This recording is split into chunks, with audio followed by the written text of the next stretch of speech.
for inviting me.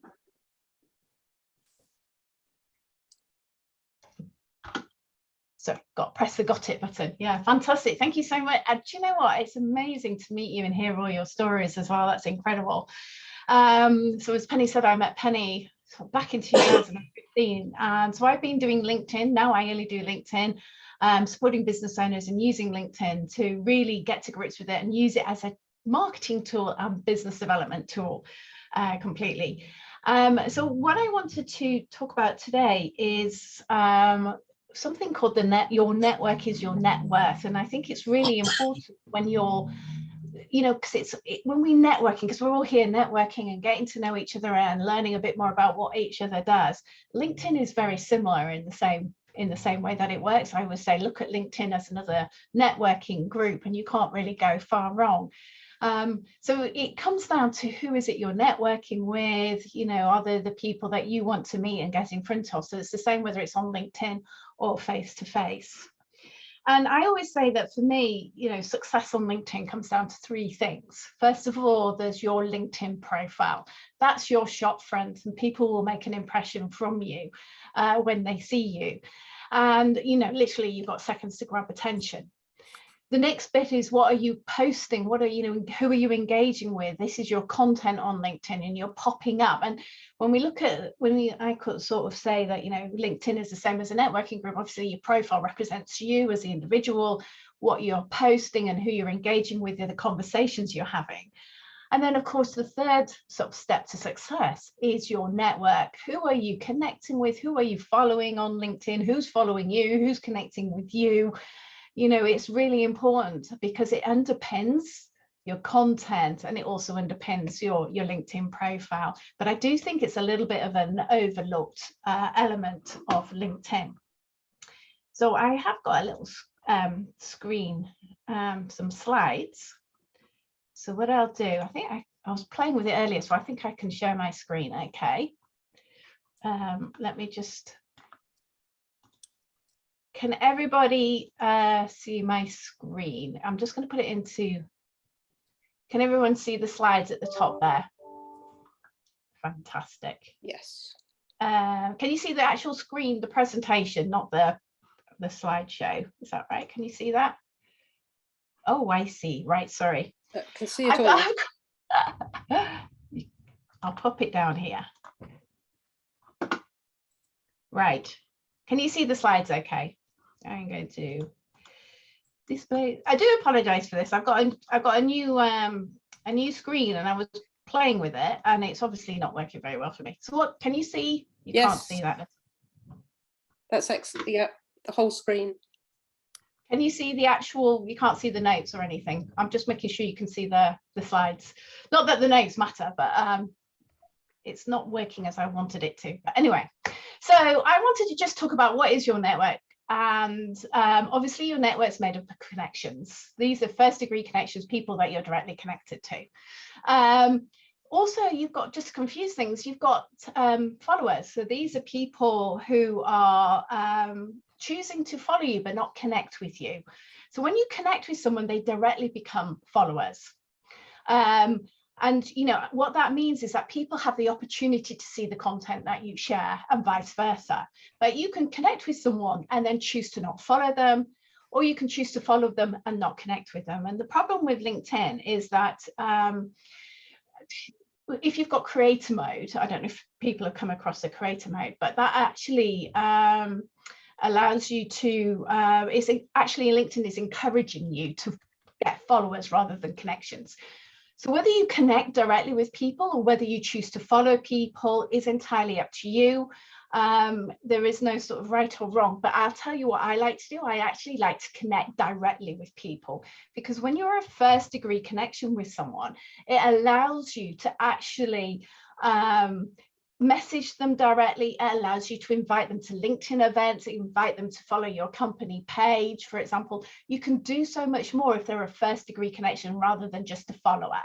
So for me, that's really important to actually have that. Okay. Oh, I seem to have taken it off screen share. Never mind, let's move on. So that's the difference. It's entirely up to you.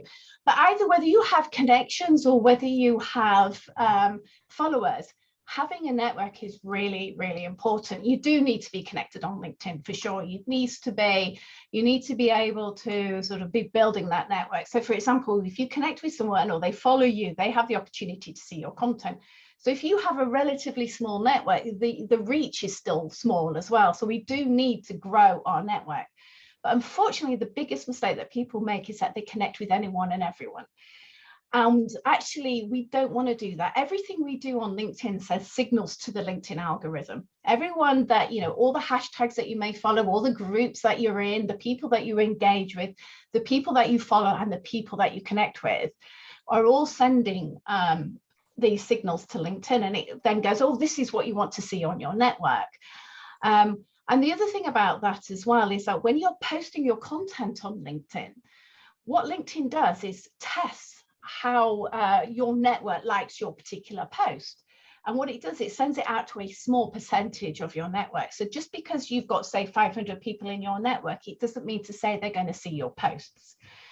So what it does is LinkedIn sends out your post, tests it, and it may send it out to a small percentage. We don't know exactly how many it sends it out to, but it could be 10%, it could be 20%. And it's looking to see if people are interested in what you post. So what happens is if you go in with the strategy of connecting to anyone and everyone, those people may have no interest whatsoever in what it is that you do and what you've got to share and what you've got to say. So what happens is when you post, LinkedIn goes, oh, nobody's interested in this. So you get nobody engaging with it because they're not interested in your content. So it can really have a massive impact on the reach of your content. And I know a lot of people who have actually gone through and taken the time to actually remove connections to actually improve the reach of their posts. Because actually, although we do want to be connected and we don't want to connect with anyone and everyone, what we're looking for is an engaged network. People who are going to be interested in what it is that we've got to say. So what we want to do is actually be growing our network around our tribe. Who is it you want to meet? Who are you interested in getting to know? Who would be interested in what you've got to say? So you've got your clients, your prospects, people that you network with, people that have influencers, people in your industry that are important to follow, people who have got, they say like birds of a feather flock together, don't they? So people who are going to be interested in what it is that you do. And we really need to protect the integrity of our network. And I've got a really big thing about educating people to really be careful about who it is that you connect with, especially those people who are inviting you to connect, because unfortunately, LinkedIn has fake profiles, it has bots, and there's people there just wanting to scrape your data. They add no value to your LinkedIn network at all. So we just want to be really careful about who's inviting us to connect. So just to let me, so I've got a story that I like to tell about this called a story about Mohammed. Now, Mohammed sent me an invitation to connect.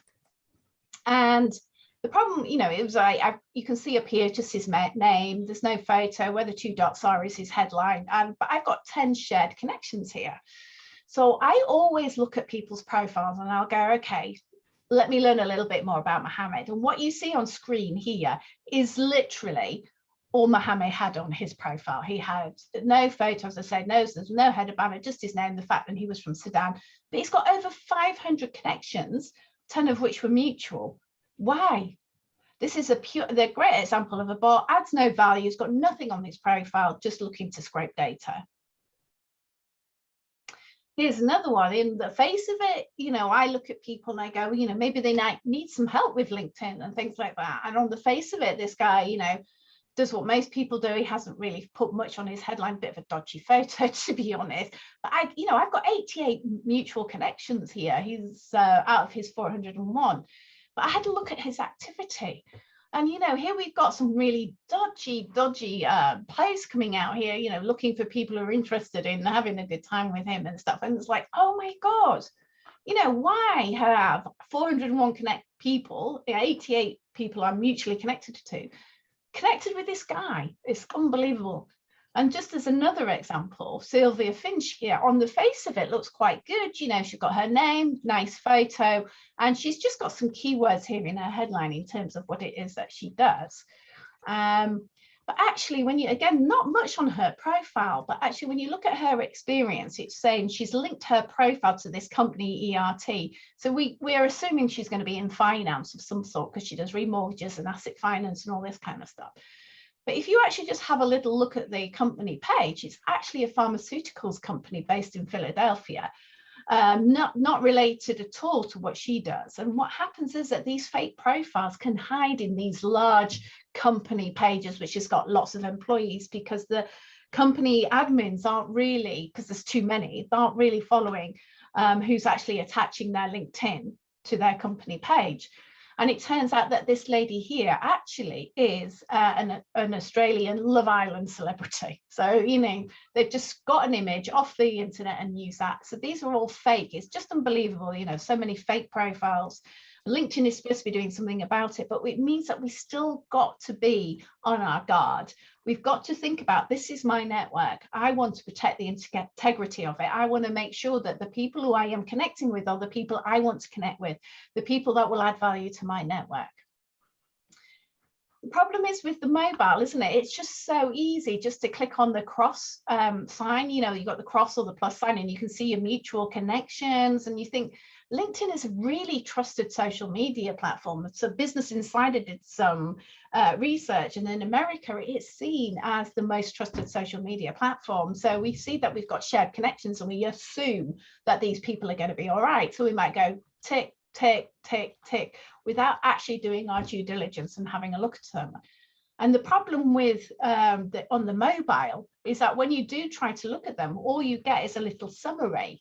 So you can't really see very much about what they are. It doesn't tell you any more information.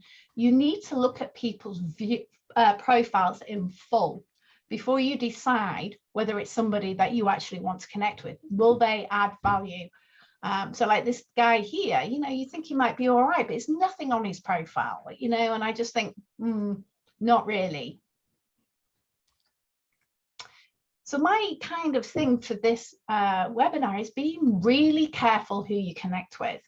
You know, be aware that there are fake bots and there's, you know, dodgy profiles out there. So you don't just want to accept anyone. You want to review their profile, take the time, have a look. Will this person add value? You know, it's all about remembering that your network is your net worth. And, you know, again, if we think about that from a face-to-face perspective, you know, you look, I've come here today and it's looked a fantastic group. You're all so friendly, you all know each other really well, and it's fantastic. And so you've got a really good network here. It's not what you do, isn't it? It's who you know rather than what you know and kind of stuff. So it's really important to think about that on LinkedIn as well. So if somebody does send you a connection request, somebody said to me, oh, but I don't like ignoring people. Honestly, just ignore. They don't know that you've ignored them. If somebody sends you a connection request and you're not sure, just ignore them. They don't get a message. They don't know that you've ignored them and things. So just ignore. And if they don't add value, if you don't want them in your network. So should you connect or not? What I'd like you to do is look for these red flags. So does the profile include a photo, or is it a stock image, a famous person, or just a logo? So you want to have a look at their photo. Does it look okay? Is there limited information? Often if there's no or very little information on there, it's going to be very dodgy. Also look for any sort of inconsistencies, you know, typos or grammatical mistakes, if I can put my teeth in and say that. That's also important to look at. If there's also, I will have a look down and see what their endorsements and recommendations are. So they won't even have that section on their profile potentially. Or if they do have any endorsements, they're often similar dodgy profiles to what the person that they're endorsing. And of course, check their activity. What are they posting, if they're posting, or what are they engaging with? That's really important as well. What are they, if they're engaging, are they commenting? What kind of comments are they making? And obviously, you know, check out, does the company page look like it would fit with what they say that they're doing if they've got a headline, for example. So look out for those red flags. And I know it's not easy. I'm sure, you know, even I've got people I'm connected to that are fake, but we can do our due diligence. We can do our best as we can and just check these things before we decide if we're going to connect or not. So if you do get somebody inviting you to connect and you do not want to connect with that person, then you're absolutely free to fill ignore and then report. So you can do that from the More menu on somebody's profile. So you need to go and click through and have a look at their profile. So you click on the More button, and then you've got the option to ignore, report, or block. So what I would do first is click on ignore and then go and report and block. So when you click on this report block here option here, it opens up this window and it says, what do you want to do? And you're going to go and say you're going to report content on profile, which then opens this window and it says, what content are you reporting? So you're going to say profile information, and then you're going to say suspicious, spam, or fake. We really do need to help LinkedIn. If you see something you're not happy with, that you definitely looks like it's really dodgy, then you really do, I really recommend that you please do tell LinkedIn, so that they can be aware of it and hopefully do something about it. So the other thing about profile photos, it is quite hard to sort of say, is that a real person's photo or is it not? I mean, if it's a logo, obviously you know that it's not. But you know, the example of, I said, of Sylvia Finch, who turned out to be a Love Island celebrity, it looks on the face of it like a good photo. So if you are feeling a little bit, if something's telling you that this profile isn't quite right, you can go and check their profile photos, and by doing an image search either on Google, or you can go to TinEye. I use TinEye quite a lot. And what you do is that you go to their profile photo image and you right click on the profile photo right click on the profile photo, and it goes copy image link, and then you can paste it into TinEye and it will tell you if it's been used before, or if it's a unique photo, there'll be no results. It'll just be there, just one photo. But this is an example where you can see that this one photo has been used in various places. So that's one way of checking for profile photos and if they're bona fide or not. And the other thing I would really, really be grateful for you to do is to make sure you have a secure password. LinkedIn gets hacked. I know 2 or 3 occurrences where this has happened, where somebody has got into somebody else's LinkedIn account because they've hacked the password, they've taken over that LinkedIn account, and the person whose account it is can't get back into it because they changed the password. And what the hackers then do is they then send a message to everybody that this person's connected to saying, oh, great news, I've got this wonderful project that I think, you know, we both could work on. Here's a link to find out more information. And because we're directly connected, we trust that person. So we go click on that link and, oh no, my goodness. And then we've got problems in terms of, you know, viruses and things like that. So when was the last time you checked your password? When was the last time you updated your password for LinkedIn? And I love using this tool here, How Secure Is My Password, because you can go in and see how strong it is. How quickly would your password get hacked? So for example, here, you know, just put in Judith1489, you know, and some numbers and things like that, it would get hacked in a day. Just putting an uppercase letter in there takes it up to 8 months. Still, really, it needs to be stronger than that. You put some spaces in there, more uppercase, even some symbols. You can see it takes so many more years to actually go in and hack that profile. So really, please go in and check that out. Make sure that you have got a strong password. So I was told I had 10 minutes. I hope I haven't got too fast with that, but I'd love to maybe get some questions from you and stuff. Does anybody got any questions? I hope that wasn't too fast. I thought I've only got 10, 15 minutes, so I can answer questions. That was brilliant, Judy.